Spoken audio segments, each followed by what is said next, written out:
44 years of marriage, and still she walks alone on deserted shores, defying the tempests that rage around her. Her eyes, once bright with laughter and love, now seem to hold secrets that even I, her husband, dare not guess. The wind howls like a chorus of restless spirits as she stands at the edge of the sea, the waves crashing against the rocks below in a maddening rhythm. Let us begin. I really think you must be mad, my dear, to go for a country walk in such weather as this. You have had some very strange notions for the last 2 months.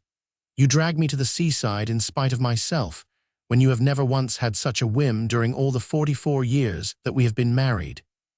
You chose Fécamp, which is a very dull town, without consulting me in the matter, and now you are seized with such a rage for walking, you who hardly ever stir out on foot, that you want to take a country walk on the hottest day of the year.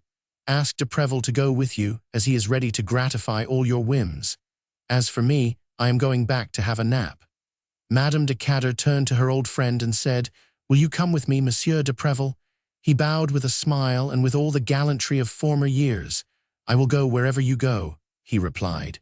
"Very well then, go and get a sunstroke," Monsieur de Cadder said, and he went back to the Hôtel des Bains to lie down for an hour or two. As soon as they were alone, the old lady and her old companion set off, and she said to him in a low voice, squeezing his hand, at last, you are mad," he said in a whisper. "I assure you that you are mad. Think of the risk you are running if that man," she started. "Oh, Henry, do not say that man when you are speaking of him."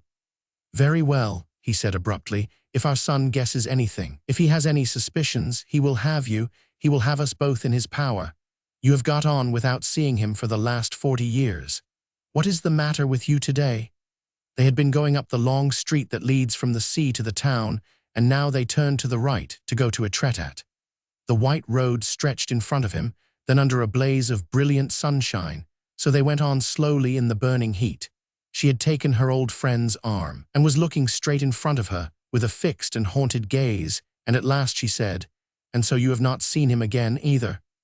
"No, never. Is it possible?" "My dear friend, do not let us begin that discussion again. I have a wife and children, and you have a husband, so we both of us have much to fear from other people's opinion." She did not reply. She was thinking of her long-past youth and of many sad things that had occurred. How well she recalled all the details of their early friendship, his smiles, the way he used to linger, in order to watch her until she was indoors. What happy days they were, the only really delicious days she had ever enjoyed, and how quickly they were over. And then her discovery of the penalty she paid. What anguish! Of that journey to the south, that long journey, her sufferings, her constant terror, that secluded life in the small, solitary house on the shores of the Mediterranean, at the bottom of a garden which she did not venture to leave. How well she remembered those long days which she spent lying under an orange tree, looking up at the round, red fruit, amid the green leaves.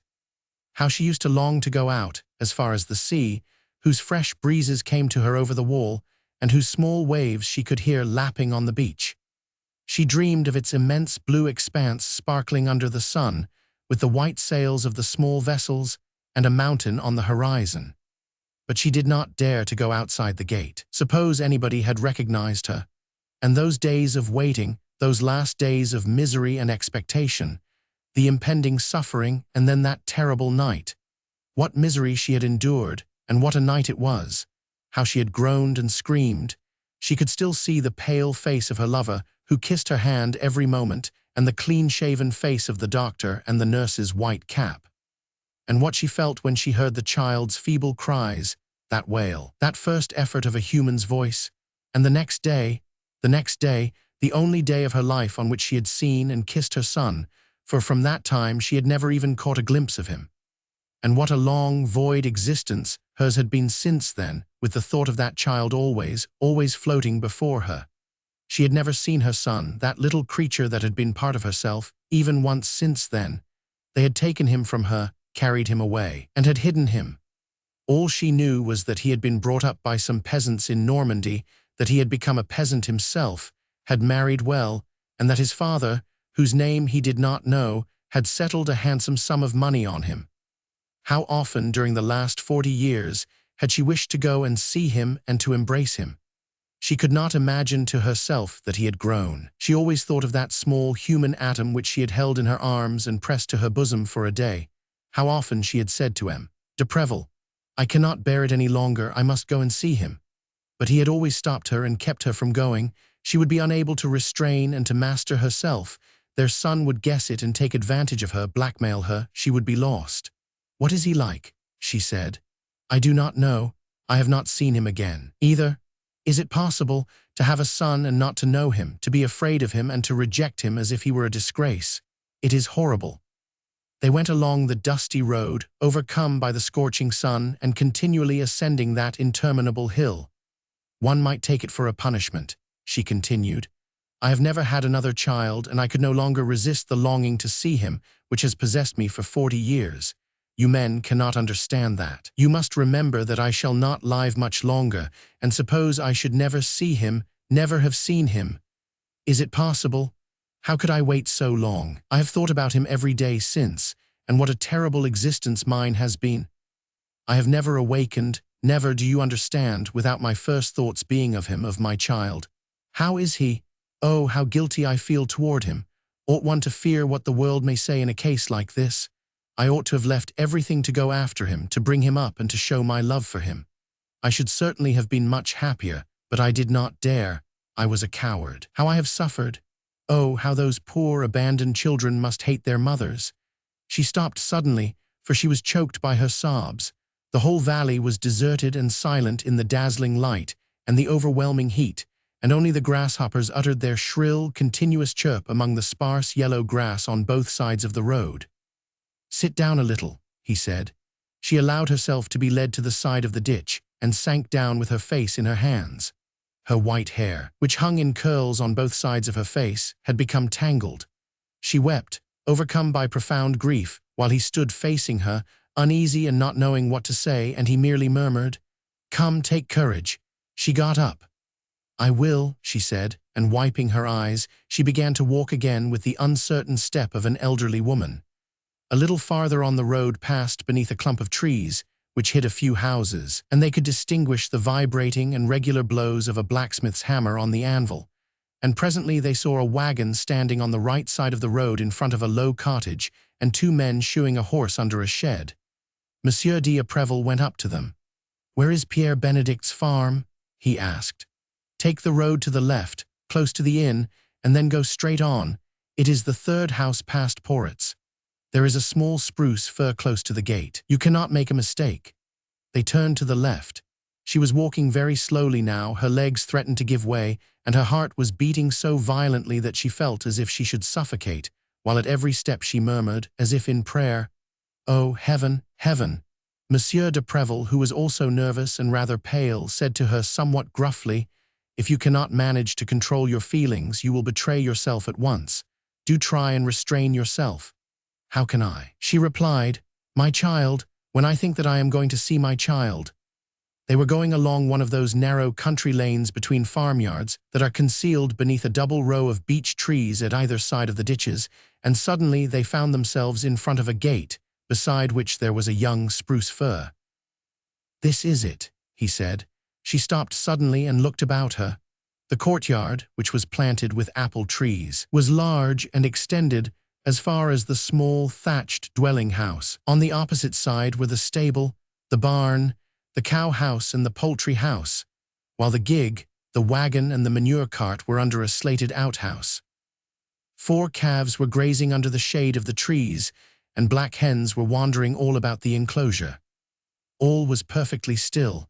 The house door was open, but nobody was to be seen, and so they went in, when immediately a large black dog came out of a barrel that was standing under a pear tree, and began to bark furiously.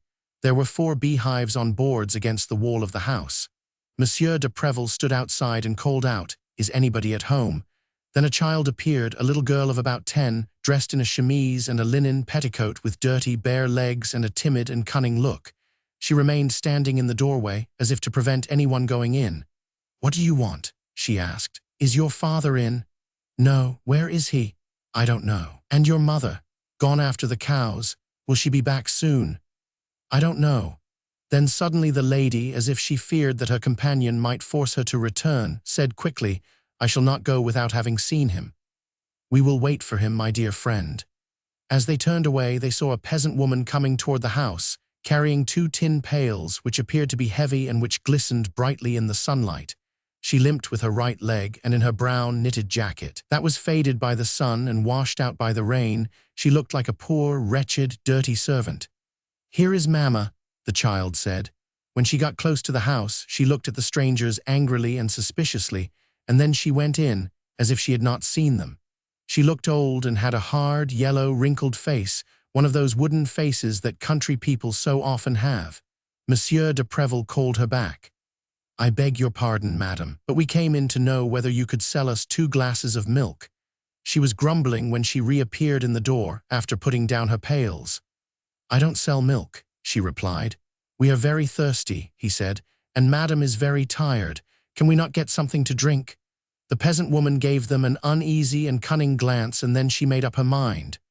"As you are here, I will give you some," she said, going into the house, and almost immediately the child came out and brought 2 chairs, which she placed under an apple tree, and then the mother, in turn, brought out 2 bowls of foaming milk, which she gave to the visitors. She did not return to the house, however, but remained standing near them, as if to watch them and to find out for what purpose they had come there. "You have come from Fécamp," she said. "Yes," Monsieur de Preville replied, "we are staying at Fécamp for the summer." And then, after a short silence, he continued, "Have you any fowls you could sell us every week?" The woman hesitated for a moment, and then replied, "Yes, I think I have. I suppose you want young ones?" "Yes, of course." "What do you pay for them in the market?" De Preville, who had not the least idea, turned to his companion. "What are you paying for poultry in Fécamp, my dear lady?" 4 francs and 4 francs 50 centimes, she said, her eyes full of tears, while the farmer's wife, who was looking at her askance, asked in much surprise, "Is the lady ill, as she is crying?" He did not know what to say, and replied with some hesitation, "No, no, but she lost her watch as we came along, a very handsome watch, and that troubles her. If anybody should find it, please let us know." Mother Benedict did not reply, as she thought it a very equivocal sort of answer, but suddenly she exclaimed, "Oh, here is my husband." She was the only one who had seen him, as she was facing the gate. De Preville started, and Madame de Cadder nearly fell as she turned round suddenly on her chair. A man bent nearly double and out of breath stood there, 10 yards from them, dragging a cow at the end of a rope. Without taking any notice of the visitors, he said, "Confound it! What a brute!" And he went past them and disappeared in the cow-house. Her tears had dried quickly as she sat there startled, without a word and with the one thought in her mind that this was her son, and de Preville, whom the same thought had struck very unpleasantly, said in an agitated voice, "Is this Monsieur Benedict?" "Who told you his name?" the wife asked, still rather suspiciously. "The blacksmith at the corner of the highroad," he replied, and then they were all silent, with their eyes fixed on the door of the cow-house, which formed a sort of black hole in the wall of the building. Nothing could be seen inside, but they heard a vague noise, movements and footsteps, and the sound of hoofs, which were deadened by the straw on the floor, and soon the man reappeared in the door, wiping his forehead, and came toward the house with long, slow strides. He passed the strangers without seeming to notice them, and said to his wife, "Go and draw me a jug of cider, I am very thirsty." Then he went back into the house, while his wife went into the cellar and left the 2 Parisians alone. Let us go, Henry," Madame de Cadder said, nearly distracted with grief, and so de Preville took her by the arm, helped her to rise, and sustaining her with all his strength, for he felt that she was nearly fainting, he led her out, after throwing 5 francs on one of the chairs. As soon as they were outside the gate, she began to sob and said, shaking with grief, "Oh, oh, is that what you have made of him?" He was very pale and replied coldly, "I did what I could. His farm is worth 80,000 francs, and that is more than most of the sons of the middle classes have." They returned slowly. Without speaking a word, she was still crying. The tears ran down her cheeks continually for a time, but by degrees they stopped, and they went back to Fécamp, where they found Monsieur de Cadder waiting dinner for them. As soon as he saw them, he began to laugh and exclaimed, "So my wife has had a sunstroke, and I am very glad of it. I really think she has lost her head for some time past." Neither of them replied, and when the husband asked them, rubbing his hands, "Well, I hope that at least you have had a pleasant walk." Monsieur de Preville replied, "A delightful walk, I assure you, perfectly delightful." As we conclude our journey through the dark and foreboding streets of Abandoned, I want to extend a sincere thank you for joining me on this haunting tale. Though the story may have ended here, the mystery and intrigue are far from over. Join us next time as we delve deeper into the world of Guy de Maupassant's eerie masterpieces. Or subscribe now to stay tuned for new episodes and discover even more hidden gems in the world of classic literature.